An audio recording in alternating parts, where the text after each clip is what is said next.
우리가 오늘 함께 읽을 말씀은 구약성경 열왕기상 21장 1절부터 29절까지입니다. 우리 함께 한 목소리로 합독하도록 하겠습니다. 그 후에 이 일이 있으니라. 이스라엘 사람 라봇이 이스라엘에 포도원이 있어 사마리아 왕 아합의 궁에서 가깝더니 아합이 나봇에게 일러 가로되 내 포도원이 내 궁 곁에 가까이 있으니 내게 주어 남을 밭을 삼게 하라. 내가 그 대신에 그보다 더 아름다운 포도원을 내게 줄 것이요 만일 합의하면 그 값을 돈으로 내게 주리라.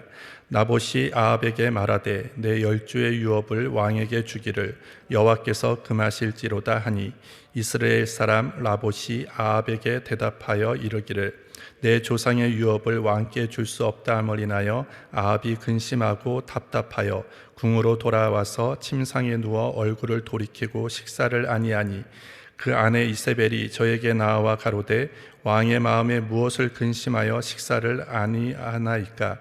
왕이 이르되 내가 이스라엘 사람 나봇에게 말하여 이르기를 내 포도원을 내게 주되 돈으로 바꾸거나 만일 내가 좋아하면 내가 그 대신에 포도원을 내게 주리라 한즉 저가 대답하기를 내가 내 포도원을 내게 주지 않겠노라 함을 이남이로라. 그 아내 이세벨이 저에게 이르되 왕이 이제 이스라엘 나라를 다스리시나이까. 일어나 식사를 하시고 마음을 즐겁게 하소서. 내가 이스라엘 사람 라봇의 포도원을 왕께 드리리이다 하고 아합의 이름으로 편지들을 쓰고 그 인을 쳐서 그 성에서 나봇과 함께 사는 장로와 귀인들에게 보내니 그 편지 사연에 이르기를 금식을 선포하고 라봇을 백성 가운데 높이 앉힌 후에 비류 두 사람을 그 앞에 마주 앉히고 저에게 대하여 증거하기를 내가 하나님과 왕을 저주하였다 하게 하고 곧 저를 끌고 나가서 돌로 쳐 죽이라 하였더라. 그 성 사람 곧 그 성에 사는 장로와 귀인들이 이세벨의 분부 곧 저가 자기들에게 보낸 편지에 쓴 대로 하여 금식을 선포하고 나봇을 백성 가운데 높이 앉히매 때에 비류 두 사람이 들어와서 그 앞에 앉고 백성 앞에서 나봇에게 대하여 증거를 지어 이르기를 나봇이 하나님과 왕을 저주하였다며 무리가 저를 성 밖으로 끌고 나가서 돌로 쳐 죽이고 이세벨에게 통보하기를 나봇이 돌에 맞아 죽었나이다 하니 이세벨이 나봇이 돌에 맞아 죽었다함을 듣고 아합에게 이르되 일어나서 그 이스라엘 사람 나봇이 돈으로 바꾸어 주기를 싫어하던 포도원을 취하소서. 나봇이 살아있지 아니하고 죽었나이다. 아합이 나봇의 죽었다함을 듣고 곧 일어나 이스라엘 사람 나봇의 포도원을 취하러 그리로 내려갔더라. 여호와의 말씀이 디셉 사람 엘리야에게 임하여 가라사대 너는 일어나 내려가서 사마리아에 거하는 이스라엘 왕 아합을 만나라. 저가 나봇의 포도원을 취하러 그리로 내려갔나니 저는 저에게 말하여 이르기를 여호와의 말씀이 내가 죽이고 또 빼앗았느냐 하셨다 하고 또 저에게 이르기를 여호와의 말씀이 개들이 나봇의 피를 핥은 곳에서 개들이 내 피 곧 내 몸의 피도 핥으리라 하셨다 하라. 아합이 엘리야에게 이르되 나의 대적이여 내가 나를 찾았느냐. 대답하되 내가 찾았노라.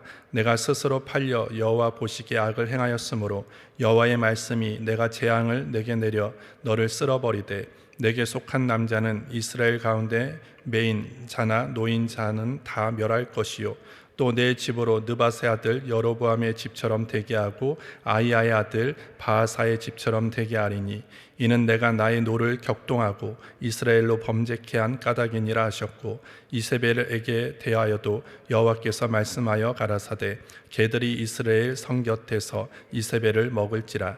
아합에게 속한 자로서 성읍에서 죽은 자들 개들이 먹고 들에서 죽은 자는 공중의 새가 먹으리라 하셨느니라 하니 예로부터 아합과 같이 스스로 팔려 여호와 보시기에 악을 행하는 자가 없음은 저가 그 아내 이세벨에게 충동되었음이라. 저가 여호와께서 이스라엘 자손 앞에서 쫓아내신 아모리 사람의 모든 행한 것 같이 우상에게 복종하여 심히 가증하게 행하였더라. 아합이 이 모든 말씀을 들을 때 그 옷을 찢고 굵은 배로 몸을 동이고 금식하고 굵은 배에 누우며 행보도 천천히 한지라. 여호와의 말씀이 디셋 사람 엘리야에게 임하여 가라사대 아합이 내 앞에서 겸비함을 내가 보느냐. 저가 내 앞에서 겸비함을 인하여 내가 재앙을 저의 시대에 내리지 아니하고 그 아들의 시대에야 그 집에 재앙을 내리리라 하셨더라. 아멘. 오늘 제목은 스스로 팔린 영혼입니다. 우리 20절 우리 다시 읽도록 하겠습니다. 아합이 엘리야에게 이르되 나의 대적이여 내가 나를 찾았느냐? 대답하되 내가 찾았노라. 내가 스스로 팔려 여호와 보시기에 악을 행하였으므로. 교재 보겠습니다. 인간의 탐욕은 그것이 채워지기 전까지는 욕망에 대한 집착을 버리지 못한다. 그리고 결국은 욕망을 꺾지 못하고 패망의 길로 들어선다. 본장을 통해 타락한 인간의 탐욕과 그 결과를 볼 수 있다. 이스라엘 역사상 가장 부강한 시대를 구가하였던 아합 왕은 일개 포도원을 탐내었다. 이스라엘인들에게 토지는 하나님의 것으로서 토지 매매는 모세 율법에 어긋나는 것이었다. 이것을 누구보다도 잘 알고 있는 자가 탐욕에 눈이 어두워서 또 빼앗으려고 한다. 그는 분명히 죄악인 줄 알면서도 스스로를 죄의 종으로 팔아버렸다. 예로부터 아합과 같이 스스로 팔려 여호와 보시기에 악을 행하는 자가 없음은 저가 그 아내 이세벨에게 충동되었음이라. 아합의 이와 같은 태도는 종교적 타락에 뒤이은 북이스라엘 사회적 타락상을 보여준다. 본장에 나온 나봇과 함께 사는 장로와 기인들 그리고 비류 두 사람의 행태는 타락상의 또 다른 모습이다. 그들은 하나님을 두려워하기보다 아합과 이세벨을 더 두려워했다. 그리하여 신실한 하나님의 사람을 죽이는 일에 참여하는 것은 물론 심지어 그 악한 일에 하나님의 율법을 사용한다. 그들은 나봇을 하나님과 왕을 저주했다는 제목으로 고발했으며 금식을 선포하고 두 증인을 세우고 무리가 돌로 쳐 죽이는 사형 방식을 채택했다. 결국 가장 진실한 신앙인을 하나님의 이름을 빌어 제거해 버린 것이다. 그 결과 하나님께서는 처절한 징벌을 아합과 그의 집안에 내리신다. 우리는 지금 무엇에 욕심을 내고 있는가? 무엇을 소유하고자 하는가? 무엇을 얻고자 노력하고 있는가? 나의 욕심, 야망, 소원을 이루기 위해서 하나님을 이용하고 있지는 않는가? 함께 읽은 열왕기상 21장은 우리가 어저께 읽었듯이 이스라엘 왕 아합이 아람 군대를 하나님의 은혜로 물리쳤지만 하나님의 말씀대로 아람 왕 베나닷을 죽이지 아니하고 살려 보낸 후에 그 이후에 일어난 사건입니다. 그래서 본문 1절에 보시면 그 후에 이 일이 있으니라 이렇게 기록되어 있는데 어저께 20장에 일어났던 사건 그 이후에 일어났던 사건이 오늘 21장에 기록되어 있습니다. 오늘 본문을 통해서 우리가 알고 또 실천해야 될 것이 무엇인가를 잠시 살펴보겠습니다. 첫 번째, 욕심은 나를 망하게도 하지만 타인의 행복도 빼앗아 갑니다. 20장에서 살펴보았듯이 하나님의 경고의 말씀을 듣고 사마리아로 돌아온 아합 왕은 마음을 다해서 하나님을 찾아야 하지만 그렇지 않았습니다. 마음을 다해서 주님을 찾은 것이 아니라 자기 집 가까이에 있는 포도원에 관심을 갖게 되었습니다. 마음이 하나님께 향하지 않고 세상의 소유물에 향하고 있다는 것을 보여주고 있습니다. 왕으로서 아합은 이미 이스라엘에서 가장 많은 그런 재산을 소유하고 있었습니다. 그런데 오늘 성경에 보시면 아합은 주변에 있는 나봇의 포도원을 탐내기 시작합니다. 원래 가진 사람일수록 욕심이 더한 법이라고 하지만 아합은 이미 자신의 궁정 그리고 이웃에 있는 이스라엘의 수많은 포도원을 가지고 있었습니다. 하지만 오늘 또 하나의 포도원을 탐내기 시작합니다. 그래서 포도원의 주인인 나봇에게 그것을 팔라고 요구를 합니다. 하지만 오늘 나봇은 그 포도원을 팔지 않죠. 왜냐하면 하나님의 율법에 하나님의 말씀에 그 땅을 거래하거나 매매하지 못하도록 분명히 율법에 기록되어 있기 때문입니다. 레위기 25장 23절에 보시면 토지를 영영히 팔지 말 것은 토지는 다 내 것임이니라 이렇게 분명히 말씀하고 있습니다. 아마 이것은 나봇도 알고 있었고 아합도 알고 있었을 것입니다. 그렇지만 오늘 아합은 계속해서 나봇의 땅을 매매하라고 나한테 팔라고 지금 요구하고 있습니다. 여기서 볼 수 있는 것은 무엇입니까? 인간의 욕심은 한이 없다라는 것입니다. 떡수루에 물을 채울 수는 있어도 사람의 욕심은 채울 수 없다라는 그런 말처럼 오늘 인간의 욕심, 인간의 탐욕은 끝이 없음을 우리는 오늘 이 사건을 통해서 볼 수 있습니다. 잠언 30장 15절부터 16절에 거머리에게는 두 딸이 있어 다고다고 하느니라. 족한 줄을 알지 못하여 족하다 하지 아니하는 것 서너시 있나니 곧 음부와 아이 베지 못하는 태와 물로 채울 수 없는 땅과 족하다 하지 아니하는 불이니라 이렇게 말씀합니다. 오늘 잠언에서 이와 같은 이야기는 무엇을 얘기하니까 사람들이 만족할 줄 모르는 이 모습, 이 상태를 비유하고 있는 것입니다. 성경은 이 탐심과 욕심을 우상 숭배하고 같다라고 얘기를 합니다. 골로새서 3장 5절에 보시면 그러므로 땅에 있는 지체를 죽이라 곧 음란과 부정과 사욕과 악한 정욕과 탐심이니 탐심은 우상 숭배니라 이렇게 말씀하고 있습니다. 따라서 오늘 우리의 마음 가운데 탐심과 욕심이 조금이라도 우리 안에 타오를 때, 그런 것들이 올라오기 시작할 때 우리는 그것을 그냥 내버려 두면 안 됩니다. 그것이 욕심은 계속 커질 수밖에 없는 것이기 때문에 그때마다 빨리 비우고 그때마다 욕심을 제어하지 않으면 그것이 눈덩이처럼 커질 수밖에 없는 것입니다. 산에 눈사태가 나면 나중에는 속수무책이 되듯이 우리의 욕심이 커져버리면 절대 제압할 수 없게 되어집니다. 오늘 탐욕에 사로잡히면 아합 왕처럼 되어지는 것, 시간 문제인 것입니다. 탐욕이라는 것에는요, 제어 장치가 없다라고 얘기를 합니다. 한번 탐욕이 불을 붙이면 그것을 제어할 수가 없기 때문에 우리가 조금이라도 내 마음 가운데 정욕과 탐심과 여러 가지 욕심이 막 일어날 땐 우리가 그때 그것을 바로바로 기도하며 또한 성령 안에서 그것을 제거하지 않고 누르지 않으면 나중에는 그것이 우리의 삶을 삼켜버리게 되어지는 것입니다. 따라서 야고보서 1장 15절에 보시면 욕심이 잉태한 즉 죄를 낳고 죄가 장성한 즉 사망을 낳느니라. 결국 욕심의 끝은 무엇입니까? 탐욕의 끝은 무엇으로 끝납니까? 사망으로 끝이 날 수밖에 없는 것입니다.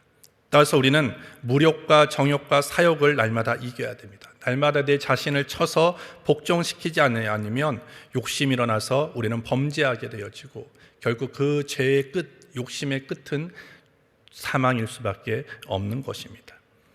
오늘 본문에 나오는 라봇의 죽음 또한 이 사건은요, 오늘 아합의 어떤 불행이기도 하지만 또 라봇의 불행을 가져다 주는 것이었습니다. 오늘 라봇의 죽음은 너무나 억울한 죽음입니다. 의를 위해서 살아왔던 사람이고 하나님의 말씀을 지키기 위해서 땅을 매매하지 않은 그 결과가 오늘 이와 같은 일로 벌어졌다라는 것입니다. 한순간에 그 나봇의 가정은요, 억울한 죽음으로 인해서 행복을 빼앗기게 되어집니다. 산산이 파괴된 것입니다. 나봇이 죽는 순간 그 가족들은 자신이 평생 살던 땅을 잃어버릴 수밖에 없었어요. 많은 사람들로부터 오해를 받게 되어집니다. 아, 그래, 우리 아버지, 우리의 모든 아들이었던 이 나봇이 사람들로부터 하나님을 무시하고 왕을 무시했다라는 그런 큰 죄를 뒤집어 쓴 채 죽어가는 모습, 그것은 한 가정을 완전히 파탄시킨 것이었다라는 것입니다. 여기서 우리가 주목한 아합의 태도를 좀 한번 보십시오. 이제는 억울한 누명을 쓰고 나봇이 죽었습니다. 갑자기 죽었다는 말을 이세벨에게 듣고 어떻게 합니까? 어찌된 일인지 묻지 않습니다.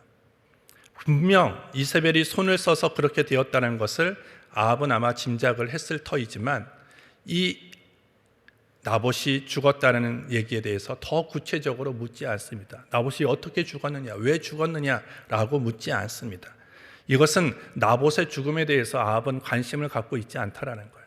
자기의 행복, 자기가 갖고자 하는 것, 자기가 지금 이 나봇이 갖고 있는 포도원을 갖고자 하는 그 욕심에 완전히 취해서 다른 사람의 어떤 아픔과 다른 사람의 슬픔은 눈에 보이지 않고 있다는 것입니다. 결국 한 사람의 탐욕이 자신도 망가뜨리지만 다른 사람의 가정과 다른 사람의 삶도 완전히 망가뜨린다라는 것을 오늘 이 사건을 통해서 우리는 알 수 있는 것입니다.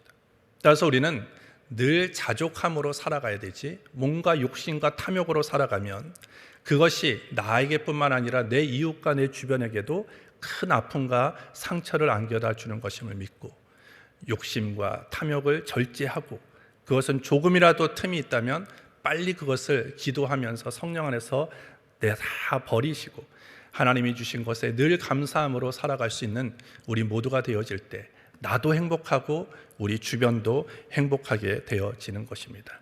두 번째로 하나님께서는 우리의 모든 것을 감찰하십니다. 아합이 나봇을 깜짝하지 죽이고 사람들은 아합의 잘못을 말하지 않습니다. 왜? 사람들은 모르죠.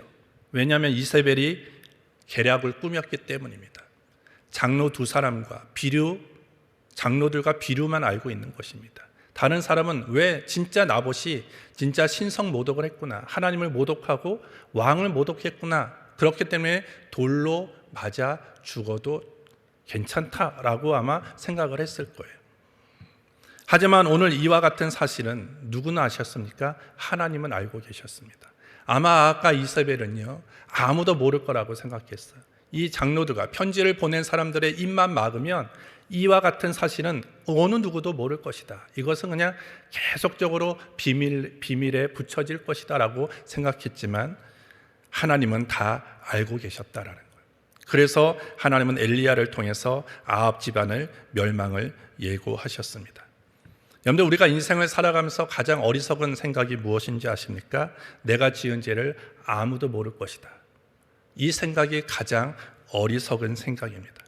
하나님은 여전히 살아계시고 우리의 모든 것을 다 알고 계십니다.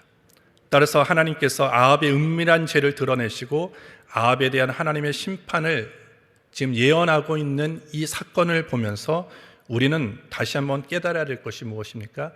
아무도 모를 거야 라고 하면서 내가 숨겨놨던 그 은밀한 죄를 지금이라도 빨리 하나님 앞에 갖고 나아가서 철저하게 회개하고 하나님 앞에 고백하고 하나님의 용서를 구하는 이런 일들이 있어야 된다는 거예요. 하나님 앞에 용서를 구해야 된다는 것입니다. 지금 아합은 지금 하나님이 자신과 이세벨에 행한 모든 악행을 감찰하셨다가 심판하실 거라는 사실에 대해서 지금 까맣게 모른 채 포도원을 취하러 가는 이 장면, 너무나 어리석은 장면이라는 것입니다. 전도서 5장 8절에 너는 어느 도에서든지 빈민을 학대하는 것과 공의를 박멸하는 것을 볼지라도 그것을 이상히 여기지 말라. 높은 자보다 더 높은 자가 감찰하고 그들보다 더 높은 자들이 있음이니라. 전도서에서 무엇을 얘기합니까? 높은 자보다 더 높은 자가 감찰하고 있다라고 얘기를 하고 있는 것입니다. 이 땅에서 무심코 행하지만 하늘에서 내려다보시는 분이 있음을 우리는 늘 인식하고 살아가야 하는 것입니다. 그래서 하나님은 감찰하시는 하나님이십니다. 하나님은 방관하시는 분이 아니시다라는 것입니다. 따라서 하나님은 오늘 저와 여러분들의 모든 행동들, 모든 생각들, 그리고 모든 의도들까지도 하나님은 다 살펴보고 계시다라는 것입니다. 하나님은 우리를 눈동자같이 우리를 지키시고 보호하신다라고 말씀을 합니다. 우리의 머리털 하나하나까지도 다 세심바 되시는 분이 우리 하나님이라고 말씀하고 있습니다. 내가 오늘 머리를 감을 때 머리카락이 몇 개가 빠지는지, 또 오늘 머리카락이 몇 개가 나는지 우리 스스로도 알 수 없지만 하나님은 그 모든 것들을 다 감찰하고 알고 계시는 분. 그렇기 때문에 오늘 우리는 하나님 앞에 늘 정직하게 살아가야 되는 겁니다. 사람을 속일 수 있어요. 내 주변의 사람들은 얼마든지 속일 수 있지만 유일하게 속일 수 없는 분이 있습니다. 하나님이시다라는 거예요. 그 하나님 앞에 정직하게, 그리고 성실하게, 그리고 하나님 앞에 날마다 바르게 걸어갈 수 있는 저와 여러분들이 되기를 주님의 이름으로 축복합니다. 마지막 세 번째는 내가 행하는 것만큼 믿는 것이다 라는 것입니다. 조금 전에 말씀드렸듯이 아합과 나봇은요, 포도원을, 땅을 매매하지 않아야 된다, 그것은 나봇만 알고 있는 것이 아니라 아합도 알고 있는 사실입니다. 왜? 하나님의 율법이기 때문에. 하나님께서 레위기에 분명히 말씀을 하신 것입니다. 한 나라의 이스라엘이라는 나라를 이끌어가는 왕이 하나님의 율법을 몰랐겠습니까? 하나님이 말씀하신 것을 몰랐겠습니까? 더 잘 알았을 것입니다. 그런데 왕은 알았음에도 불구하고 그 말씀을 지키지 않습니다. 하지만 나봇, 한 포도원의 그 땅의 소유주인 하나의 작은 나봇은요, 하나님의 말씀대로 실천하고 그리고 말씀대로 살려다가 결국 목숨을 잃게 되어지는 것이죠. 오늘 중요한 것은 무엇입니까? 내가 많이 안다고 되는 게 아니라는 것이죠. 진짜 믿음은 행하는 것입니다. 내가 아는 것, 그래서 내가 아는 것을 행하는 것이 진짜 믿음이고요, 내가 행한 것만큼 내가 진짜 믿고 있다라는 것입니다. 내가 지식이 많고 성경에 대한 지식, 하나님의 말씀이 많이 있다고 해서 믿음이 좋은 게 아니에요. 정말 내가 아는 것을 내가 얼마나 몇 프로나 내가 내 생활 속에서 내가 삶의 자리에서 그것을 적용하고 실천하고 있는가? 그것이 진짜 믿음이다라는 것입니다. 그래서 야고보서 2장 17절부터 19절에 이와 같이 행함이 없는 믿음은 그 자체가 죽은 것이라. 혹이 가로되 너는 믿음이 있고 나는 행함이 있으니 행함이 없는 내 믿음을 내게 보이라. 나는 행함으로 내 믿음을 내게 보이리라. 내가 하나님은 한 분이신 줄을 믿느냐? 잘하는도다. 귀신들도 믿고 떠느니라. 아, 허탄한 사람아, 행함이 없는 믿음이 헛것인 줄 알고지 않으냐? 하나님에 대한 지식은 사단도 있다라는 거예요. 귀신들 다 안다라는 거예요. 중요한 건 뭐냐? 그 믿음이 진짜냐 가짜냐라는 것을 구분할 수 있는 것은 그 믿고 있는 것을 행하냐 행하지 않느냐에 달려 있다라고 오늘 야고보서는 우리에게 가르쳐 주고 있는 것입니다. 아합은 자기의 탐욕과 욕심으로 인해서 하나님의 말씀을 버렸습니다. 하지만 나봇은 정말 충분히 왕과 좋은 거래를 하면 경제적인 부도 오고 그리고 왕과 더 친밀한 관계도 유지하고 또 그것을 거부했을 시에 그 아합은 악한 왕이었기 때문에 자기의 목숨을 빼앗아 갈 수도 있다는 그 위험성을 충분히 인지하고 있음에도 불구하고 하나님의 말씀이 그렇게 명령하셨기 때문에 철저하게 하나님의 말씀 앞에 섰던 나봇이었다라는 거예요. 우리는 어느 편에 지금 있는지 여러분들이 점검해 보시기를 바랍니다. 내 유익과 내 이해관계를 통해서 하나님의 말씀을 무시하고 있는지 아니면 하나님의 말씀을 지키기 위해서 때로는 나이가 다가오는 손해도 충분히 감수하고 있는지를 우리가 다시 한번 점검해보고 하나님의 말씀 앞에 서서 하나님의 말씀 따라 살아갈 수 있는 오늘 하루의 삶이 되어지기를 주님의 이름으로 축복합니다. 하나님 아버지 감사합니다. 오늘 이 아침 주의 전으로 우리를 불러주심을 감사합니다. 오늘도 들은 말씀, 깨달은 말씀 하는 그대로 살아갈 수 있도록 성령님 도와주시옵소서. 예수님의 이름으로 기도합니다. 아멘. 주님이 가르치신 기도로 오늘 예배를 마치겠습니다. 하늘에 계신 우리 아버지여, 이름이 거룩히 여김을 받으시오며 나라의 없으며 뜻이 하늘에서 이룬 것 같이 땅에서도 이루어지리다. 오늘날 우리에게 일용할 양식을 주옵시고 우리가 우리에게 죄 지은 자를 사하여 준 것 같이 우리의 죄를 사하여 주옵시고 우리를 시험에 들게 하지 마옵시고 다만 악에서 구하옵소서. 대개 나라와 권세와 영광이 아버지께 영원히 쌓옵나이다. 아멘.